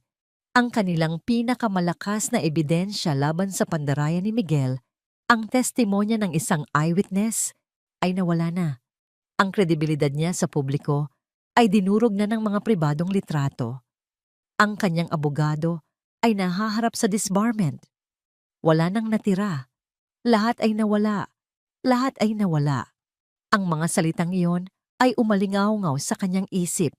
Sa mga sandaling iyon, ang galit at determinasyon na naramdaman niya sa mga nakaraang araw ay biglang naglaho, na parang isang kandilang hinipan ng isang malakas na hangin. Ang natira na lang ay isang nakabibinging kawalan ng pag-asa. Muli, ang telepono niya ay tumunog. Sa pagkakataong ito, ang pangalan ni Miguel de Villa ang lumabas sa screen. Nakatitig lang siya dito, ang puso niya'y kumakabog sa takot at galit. Pagkatapos ng ilang sandali, sinagot niya ito. Ano? Masaya ka na ba? Ang boses ni Isa ay walang emosyon. Pagod na pagod na. Isang mahinang tawa ang narinig niya mula sa kabilang linya. Isang tawang puno ng kayabangan at tagumpay. Si Isabel, sinabi ko naman sa'yo, hindi mo ako kaya, sabi ni Miguel. This is my world, my rules. Akala mo ba talaga may laban ka sa akin? Hindi sumagot si Isa. I'm going to give you one last chance, patuloy ni Miguel. A way out. Para matapos na ang kahihiyan mo, drop the case. Bumalik ka dito sa mansyon. Humingi ka ng tawad sa akin sa harap ng pamilya ko. At baka sakaling patawarin kita at hayaan kang manatiling Mrs. De Villa. Ang alok ay isang insulto, isang tanikalang ginto, isang habambuhay na sentensya sa ginintuang hawla. In your dreams, Miguel, ang tanging naisagot ni Isa bago niya ibaba ang tawag. Ngunit ang tapang na yon ay panandalian lang. Pagkababa ng telepono, napaupo siya sa sahig. Ang mga luha na kanina pa niya pinipigilan ay bumuhos na parang isang sirang dam. Umiyak siya. Umiyak siya para sa nawala niyang dignidad, para sa nasira niyang pangalan, para sa takot na nararamdaman niya, at para sa katotohanang baka nga tama si Miguel, baka nga wala siyang laban. Dumating si David, ang muka ay nag-aalala. Nakita niya si Isa sa sahig, umiiyak ng walang tunog. Isang larawan ng isang taong tuluyan ng sumuko. Lumuhod siya sa tabi nito, Hindi alam ang sasabihin. Paano mo bibigyan ng pag-asa ang isang taong pakiramdam ay nasa pinakadulo na ng bangin? Sa gitna ng kanyang pag-iyak, biglang tumunog ang telepono ni Aiza na nasa sahig. Nag-vibrate ito ng nag-vibrate. Hindi na ito pinansin ni Aiza, ngunit napansin ni David. Isang unregistered number, ang parehong unregistered number na tumawag na dati. Dahil sa isang kutob, kinuha niya ang telepono. Pinindot niya ang answer at inilagay sa speaker mode. Hello? Katahimikan sa kabilang linya. Pagkatapos, isang boses ng lalaki ang nagsalita. Isang boses na magaspang, tila sanay sa anino. Si Mrs. Isabel Reyes ba to? Sino to? Si David ang sumagot. Hindi na mahalaga kung sino ako. Sabi ng boses, sabihin niyo sa kanya. Alam ko ang ginawa ng mga Divilla sa testigo ninyo.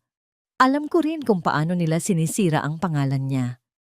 Isang pag-asa ang biglang sumibol sa dibdib ni David. Anong alam mo? Alam ko rin ang totoo, sabi ng boses. Ang totoo tungkol kay Katrina Velasco at ang totoo tungkol sa pagkamatay ng ama niya. Hindi iyon suicide. Natigilan sina David at Isa. Ang pag-iyak ni Isa ay huminto. Napatingin siya sa telepono.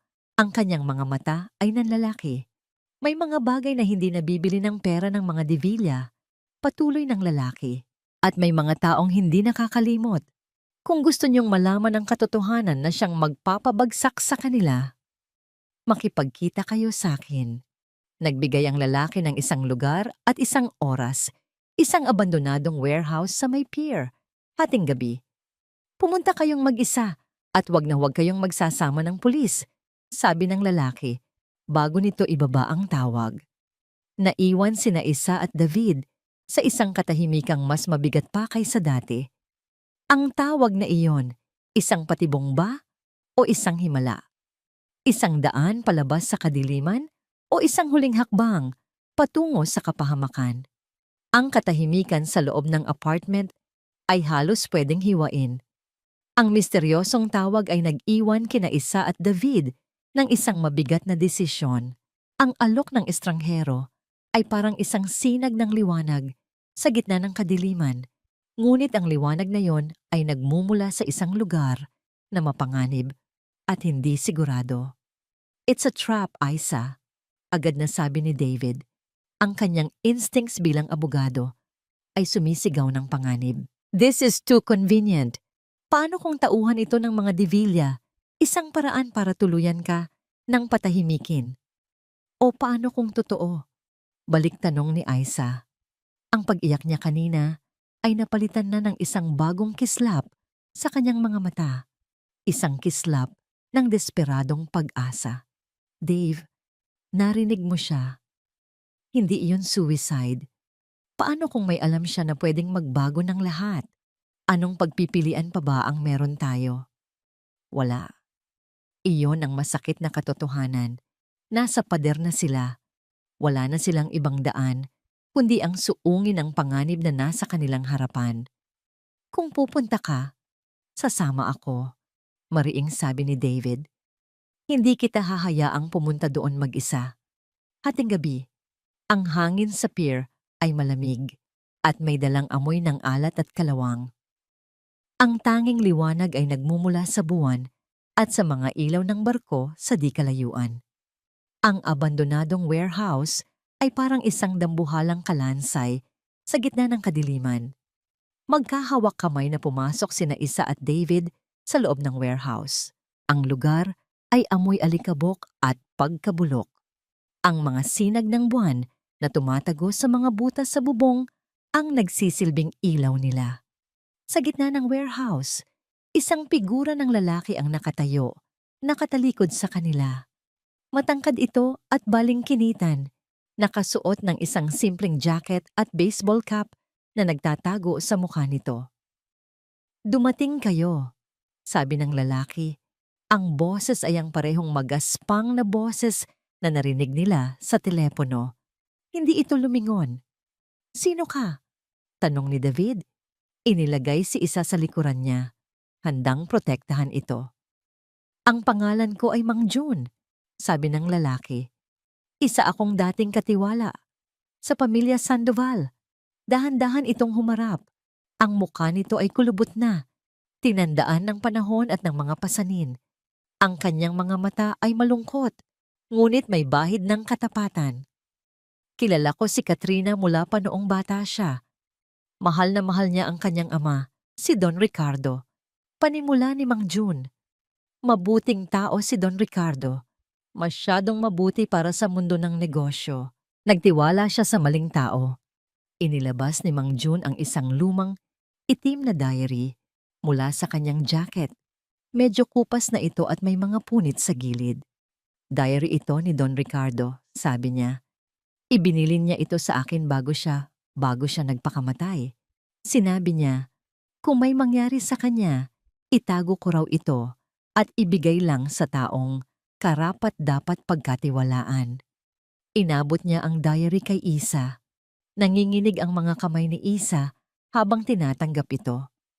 Ano po ang laman nito? Tanong ni Isa. Ang katotohanan, sagot ni Mang Jun.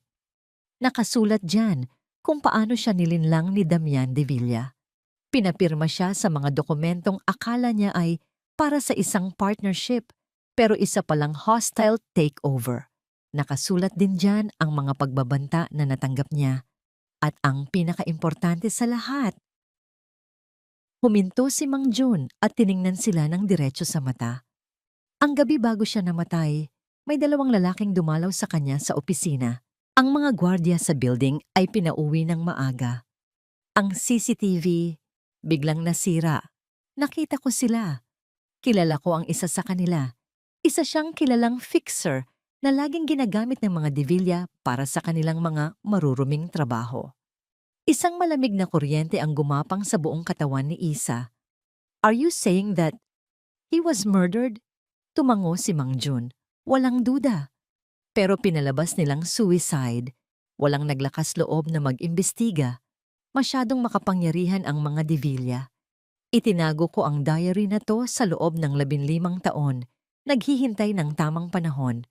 Nang makita ko sa balita kung paano kanila sinisira, Mrs. Reyes, nakita ko sa iyo ang parehong kawalan ng katarungan na sinapit ng amo ko. At si Katrina, alam kong ginagamit niya ang sarili niyang paraan para maghiganti, pero mali. Ang galit ay bumubulag sa kanya. Ang kailangan dito ay hindi paghihiganti. Ang kailangan dito ay hustisya. Binuksan ni Isa ang diary. Sa loob, ang sulat kamay ni Don Ricardo Sandoval ay nagkwekwento ng kanyang pagtataksil, takot at desperasyon. May mga pangalan, may mga petsa, may mga detalye ng mga bank transfer. Ito na. Ito na ang armas na kailangan nila. Isang armas na hindi lang kayang magpabagsak kay Miguel, kundi sa buong imperyo ng mga De Villa. Bakit niyo po ito ginagawa? Tanong ni David, puno ng pagtataka. Mapapahamak po kayo. Utang ko ito sa aking amo, sabi ni Mang Jun. At para na rin sa kapatawaran ng sarili ko, dahil nanahimik ako ng matagal na panahon. Gamitin niyo yan. Iyan ang huling alasan ninyo. Pagkasabi nito, tumalikod si Mang Jun at nagsimulang maglakad palayo, papalubog sa dilim ng warehouse hanggang sa tuluyan na siyang maglaho. Naiwan sina Isa at David, hawak ang isang diary na pwedeng maging susi sa kanilang tagumpay o mitya ng kanilang buhay. Ang sumunod na 2 araw ay ginugol ni na Isa at David sa kanilang war room, ang apartment ni Isa. Hindi na sila natulog. Gamit ang diary bilang kanilang Biblia, pinagtagpi-tagpi nila ang lahat ng ebidensya. Ang corporate fraud ni Miguel sa Orion Prime Ventures, ang pagpatay kay Ricardo Sandoval na inutos ni Damian, at ang plano ng paghihiganti ni Katrina. Ito na ang pagkakataon natin, sabi ni David. Ang kanyang mga mata ay pagod, ngunit nag-aalab. Hindi na natin kailangan ng eyewitness para sa kaso ni Miguel. The diary, combined with the bank records, is enough to start a full-blown investigation. At ang testimonya ni Mang Jun tungkol sa pagpatay, pwedeng magpabagsak kay Damian. Tumayo si Isa, huminga siya ng malalim. Ang babaeng umiiyak at sumusuko 2 araw na ang nakalipas ay wala na. Ang babaeng nakatayo ngayon ay isang general na naghahanda para sa kanyang huling laban. Hindi tayo pupunta sa pulis, sabi ni Isa. Ang boses ay kalmado at puno ng awtoridad. Nagtaka si David. Anong plano mo? Tumingin si Isa sa bintana, sa gusali ng De Villa Group na nangingibabaw sa skyline ng Makati.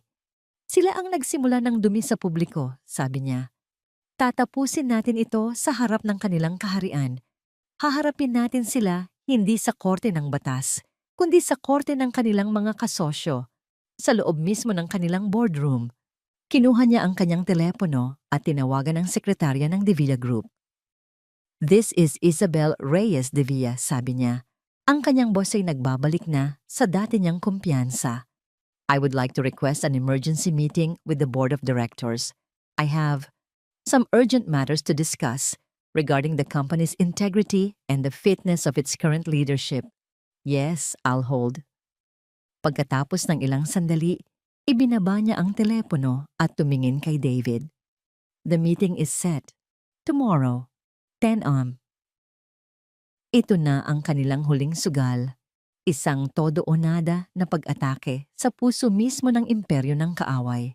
Ang boardroom ng De Villa Group of Companies ay nasa pinakatuktok na palapag ng kanilang gusali. Ang mga dingding na gawa sa salamin ay nagbibigay ng 360-degree view ng buong Makati, isang simbolo ng kapangyarihan at dominasyon. Sa gitna nito ay isang mahabang mesa na gawa sa mahogany na papalibutan ng mga silyang katad. Dito nagaganap ang mga desisyong nagpapagalaw ng bilyon-bilyong piso. Nang araw na yon, ang hangin sa loob ng boardroom ay mabigat. Lahat ng miyembro ng board ay naroroon, mga makapangyarihang lalaki at babae na ang mga mukha ay seryoso at nagtatanong. Sa dulo ng mesa, nakaupo si Damian de Villa, ang hari sa kanyang trono. Ang mukha ay parang isang maskarang gawa sa bato. Sa kanyang kanan ay si Miguel. Ang mukha ay puno ng pagkayamot at pagmamataas. Sa tabi ni Miguel, nakaupo si Katrina Velasco bilang kanyang sekretarya, handang kumuha ng minutes ng meeting. Ang kanyang mukha ay kalmado, ngunit ang kanyang mga mata ay alerto, pinapanood ang bawat galaw. Pumasok sina Isabel Reyes at Attorney David Serrano. Si Isa ay nakasuot ng isang simpleng itim na business dress. Ang kanyang buhok ay nakatali ng maayos. Ang kanyang paglakad ay kalmado at puno ng kumpiyansa. Wala na ang anino ng takot sa kanyang mga mata. Sa tabi niya, si David ay naglalakad ng may awtoridad, dala-dala ang isang leather briefcase. Lahat ng mata ay napunta sa kanila. Ang ilan ay may pagtataka, ang ilan ay may pagkutya. Mrs. Reyes, sabi ni Damian de Villa, ang boses ay malamig. You requested this meeting. The board is busy. We hope this is not a waste of our time. I assure you, Mr. Chairman, it won't be. Sagot ni Isa, ang kanyang boses ay malinaw at matatag, umalingaw-ngaw sa tahimik na silid. Umupo sila sa bakanteng upuan sa kabilang dulo ng mesa, direktang kaharap ng mag-amang de Villa. Ang entablado ay nakahanda na. I called this meeting to discuss a matter of grave importance, panimula ni Isa. It concerns the integrity of this company and the criminal activities being conducted under its name, spearheaded by its own Vice President, Mr. Miguel de Villa. Isang bulungan ang umikot sa silid. Si Miguel ay tumawa ng mapakla. This is ridiculous. Dad, I told you this is a waste of time. Ito ay gawa-gawa lang ng isang desperadong asawa na humahabol sa pera. Pera ba ka mo, Miguel? Tanong ni Isa. Isang malamig na ngiti ang sumilay sa kanyang mga labi. Pagkatapos ay lumingon siya sa board. Then let's talk about money. Let's talk about a subsidiary called Orion Prime Ventures.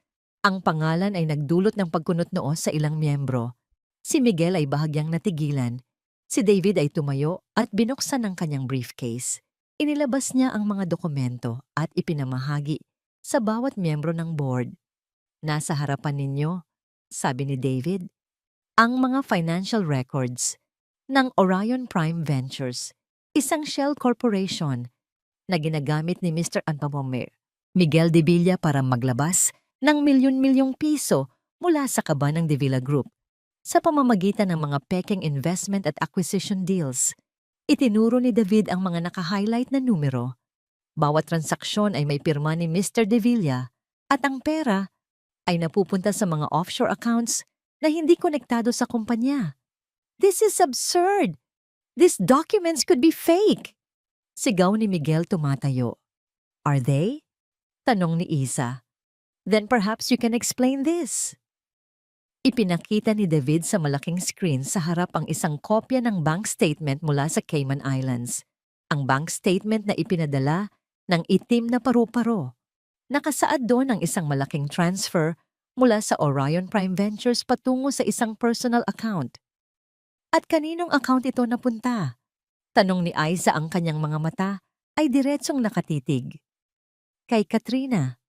Si Katrina, sa unang pagkakataon, ay nagpakita ng bahagyang pagkagulat. Hindi niya inaasahan ito. Ang pera ay napunta sa personal account ni Miss Katrina Velasco. Anunsyo ni Isa. Lahat ng mata ay napunta kay Katrina. Si Miguel ay napatingin sa kanyang sekretarya. Ang muka ay puno ng kalituhan. Katrina, what is this? Anong kinalaman mo dito? Huwag kang maniwala sa kanya, Sir Miguel. Mabilis na sagot ni Katrina. Gawa-gawa lang niya yan. Para sirain ako. Para sirain tayo. Talaga ba, Miss Velasco? Sabi ni Isa.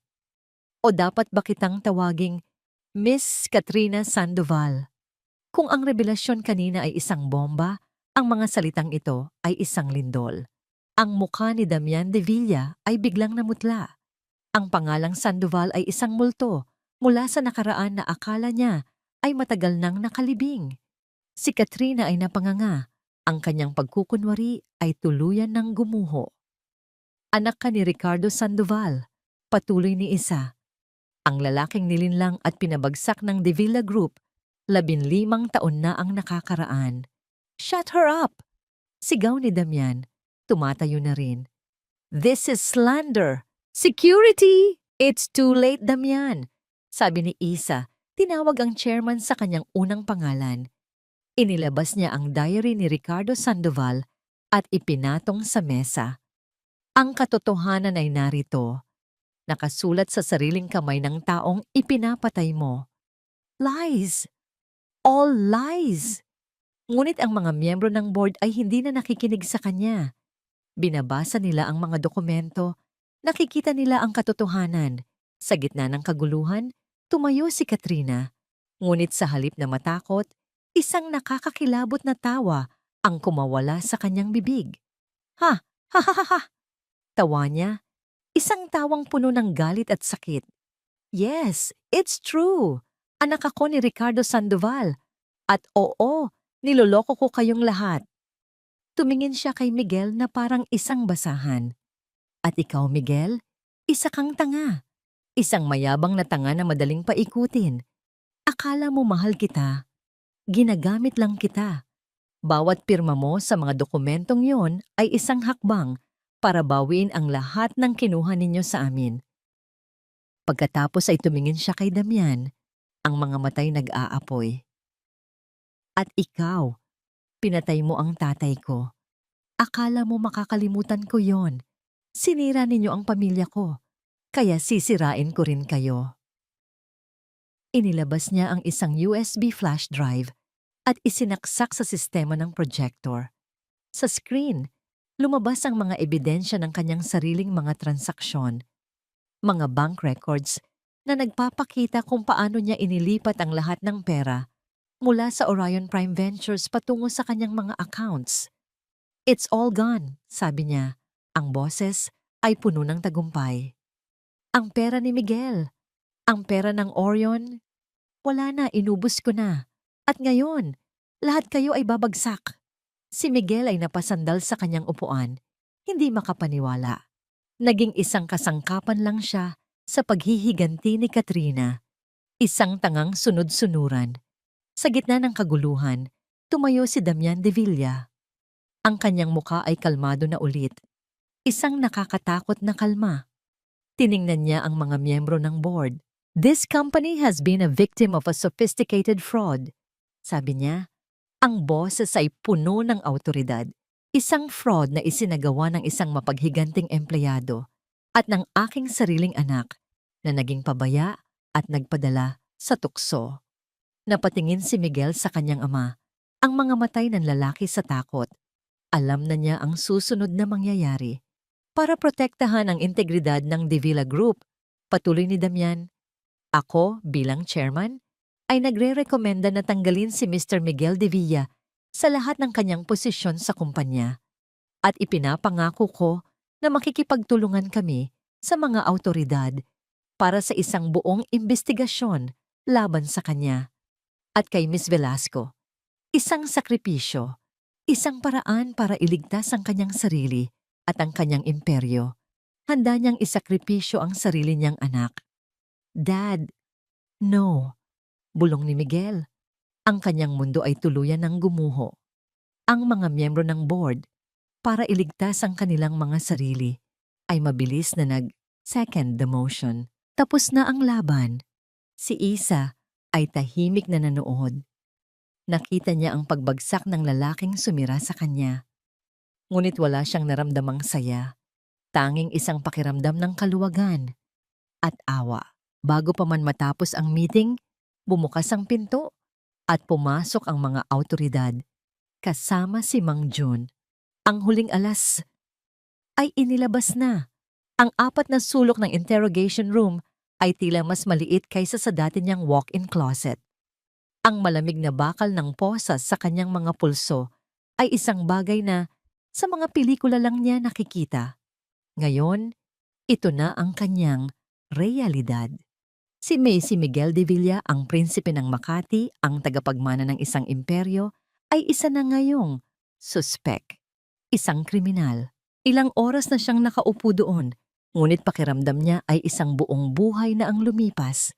Ang mga pangyayari sa boardroom ay paulit-ulit na naglalaro sa kanyang isipan na parang isang sirang plaka. Ang pagtataksil ni Katrina, ang pagbagsak ng kanyang mundo, at ang pinakamasakit sa lahat, ang mga salita ng kanyang ama. Ipinapangako ko na makikipagtulungan kami sa mga awtoridad para sa isang buong imbestigasyon laban sa kanya. Itinakwil siya. Itinapon na parang isang basahan para iligtas ang pangalan ng pamilya.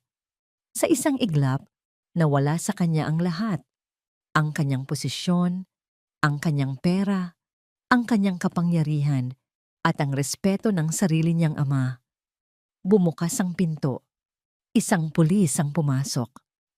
"May bisita ka." Pumasok si Isabel.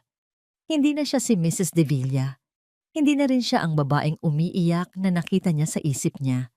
Ang babaeng nakatayo sa harap niya ngayon ay kalmado, matatag at malaya. Tiningnan siya ni Miguel. Ang galit na naramdaman niya dati ay wala na. Ang kayabangan ay natunaw na. Ang natira na lang ay isang malalim na hukay ng kawalan. "Bakit ka nandito?" tanong niya. Ang boses ay paos. "Para pagtawanan ako, para makita kung gaano ako kabagsak." Umiling si Isa. "Hindi." Lumapit ito at umupo sa silyang nasa tapat niya, sa kabilang panig ng mesang bakal. "Nandito ako para sa isang bagay na matagal mo nang ipinagkait sa akin, Miguel," sabi ni Isa. Ang pagsasara. Isang mapait na ngiti ang sumilay sa labi ni Miguel. "Pagsasara? Nanalo ka na, Isa. Dinurog mo ako. Ano pang pagsasara ang kailangan mo?" "Hindi ito tungkol sa pagkapanalo o pagkatalo," sabi ni Isa. Ang kanyang mga mata ay walang bahid ng galit, kundi isang bagay na mas mahirap tanggapin para kay Miguel. Awa. "Ito ay tungkol sa pag-unawa. Gusto kong malaman. Bakit? Bakit? Bakit mo ginawa ang lahat ng yon? Ang mga kasinungalingan, ang mga pananakit, ang sampal. Bakit, Miguel? Hindi ba't minahal mo naman ako noon?" Sa tanong na yon, isang bagay ang nabasag sa loob ni Miguel.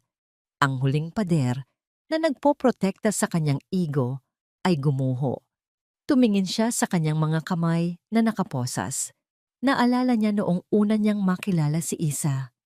Isang matalino at masayahing babae na puno ng pangarap. Minahal niya ito. O akala niya, minahal niya ito. Oo, sagot niya. Ang boses ay halos isang bulong. Minahal kita. Pero hindi ko alam kung paano magmahal ng tama. Pinalaki ako ng ama ko sa isang mundo kung saan ang lahat ay negosyo. Ang lahat ay tungkol sa kapangyarihan, sa pananalo. Patuloy niya, ang pag-ibig, ang emosyon. Kahinaan yan para sa kanya. Kaya't itinago ko. Noong una, masaya tayo. Pero habang tumatagal, habang lumalaki ang pressure sa akin sa kumpanya, nagsimula akong maging katulad niya. Nakita ko sa iyo ang lahat ng bagay na wala ako. Kabutihan, talino, kalayaan. At sa halip na yakapin yon, natakot ako. Kaya sinubukan kitang kontrolin. Sinubukan kitang gawing isang bagay na pag-aari ko lang. Isang tropeo.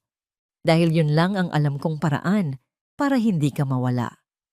Sa unang pagkakataon sa kanyang buhay, nagsasabi si Miguel ng totoo. Isang masakit na katotohanan tungkol sa kanyang sarili. Ang sampal na yon.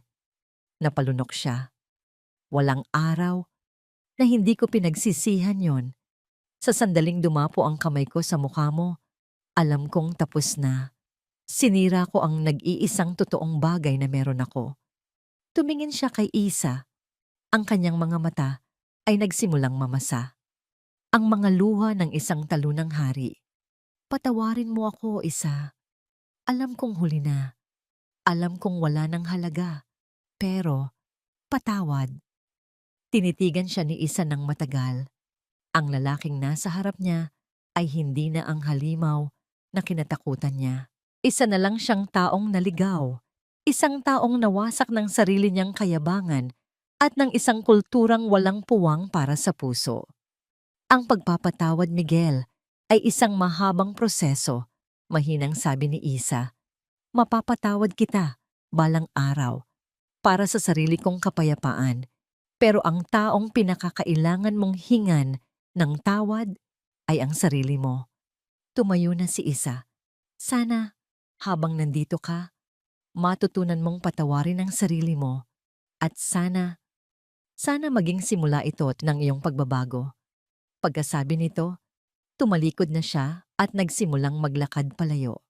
Isa, sandali! Tawag ni Miguel. Lumingon ito. Si Serrano, sabi ni Miguel. Mahal ka niya. Huwag mo na siyang pakawalan. Isang bahagyang ngiti ang sumilay sa labi ni Isa. Isang tunay na ngiti. Alam ko. At tuluyan na siyang lumabas ng silid. Iniwan si Miguel de Villa sa kanyang katahimikan, kasama ang mga multo ng kanyang nakaraan at ang isang maliit, napakaliit na binhi ng pag-asa para sa hinaharap. Lumipas ang 6 na buwan. Ang iskandalo ng pamilya de Villa ay unti-unti nang humupa. Napalitan ng mga bagong headline ng mga bagong kwento. Ang hustisya ay umusad sa sarili nitong mabagal ngunit tiyak na paraan. Si Miguel de Villa ay napatunayang nagkasala sa kasong corporate fraud at sinentensyahan ng ilang taong pagkakakulong. Si Katrina Velasco, dahil sa kanyang pag-amin at pakikipagtulungan sa mga awtoridad, ay nakakuha ng mas magaan na sentensya. Si Damian de Villa naman, bagamat hindi direktang nakonekta sa krimen, ay napilitang bumaba sa kanyang posisyon bilang chairman dahil sa kahihiyan at pagkawala ng tiwala ng mga investors. Ang imperyong itinayo niya sa panlilinlang ay nagsimula ng gumuho. Ngunit ang kwentong ito ay hindi na tungkol sa kanila. Ang kwentong ito ay tungkol kay Isabel Reyes. Nakatayo siya sa entablado ng isang maliit na function hall. Sa likod niya ay isang malaking banner na may mga salitang, Pagsibol, a new beginning for women. Ang Pagsibol ay isang foundation, isang pundasyong itinayo ni Isa gamit ang perang nakuha niya mula sa kanyang annulment settlement. Isang settlement na ibinigay sa kanya hindi dahil sa awa, kundi dahil sa karapatan.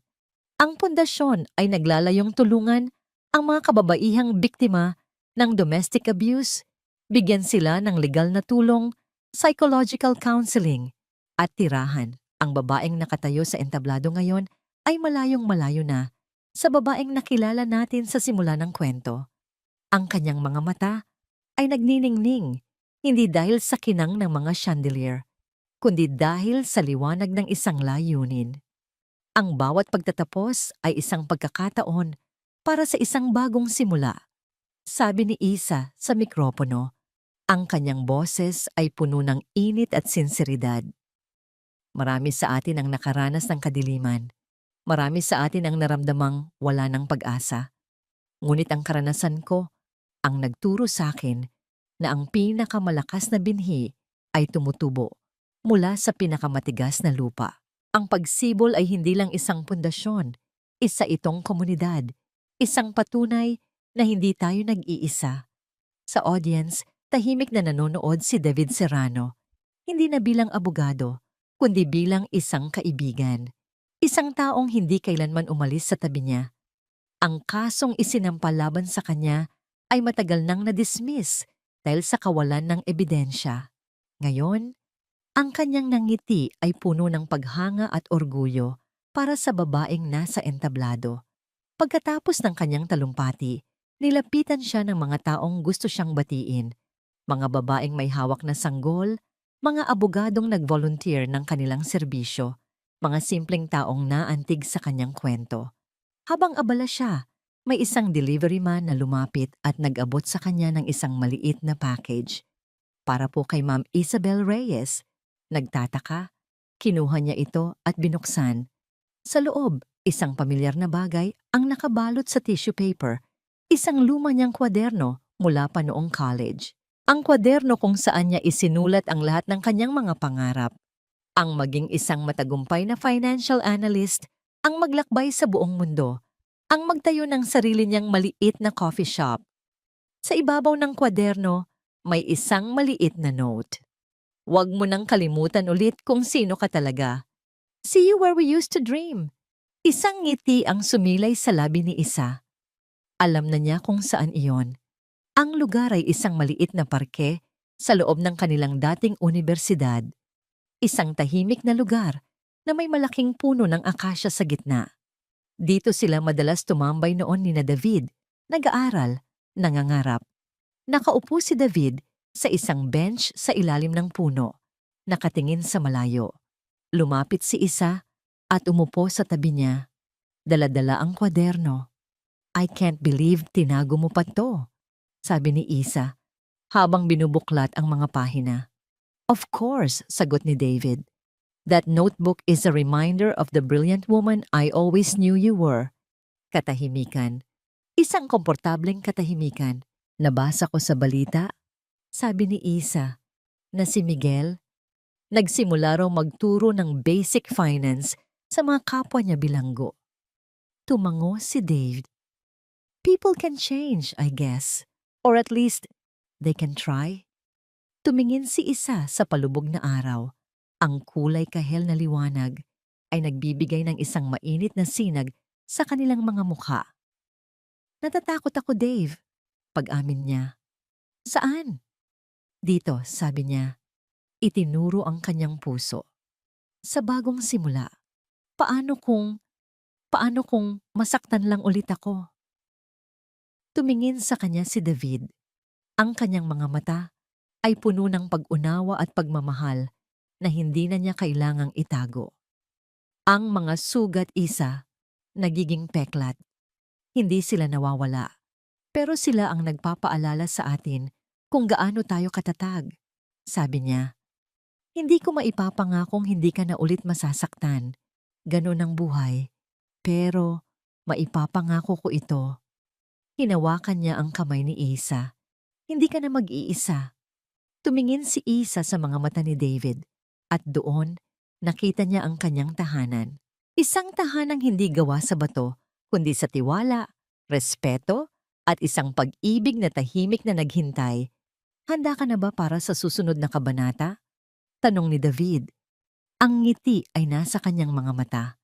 Hindi sumagot si Isa. Sa halip, isinandal niya ang kanyang ulo sa balikat ni David. Habang magkasama nilang pinapanood ang paglubog ng araw, isang pakiramdam ng kapayapaan ang bumalot sa kanila. Ang kwento nila ay hindi nagtatapos dito.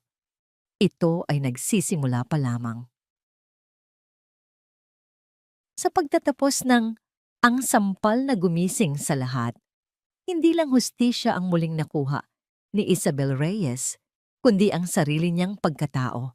Isang dangal na matagal na tinapakan ng takot, pananakit at katahimikan. Maaaring matagal dumating ang katotohanan, ngunit kapag ito'y tuluyang lumantad, walang kasinungalingan ang kayang manatili.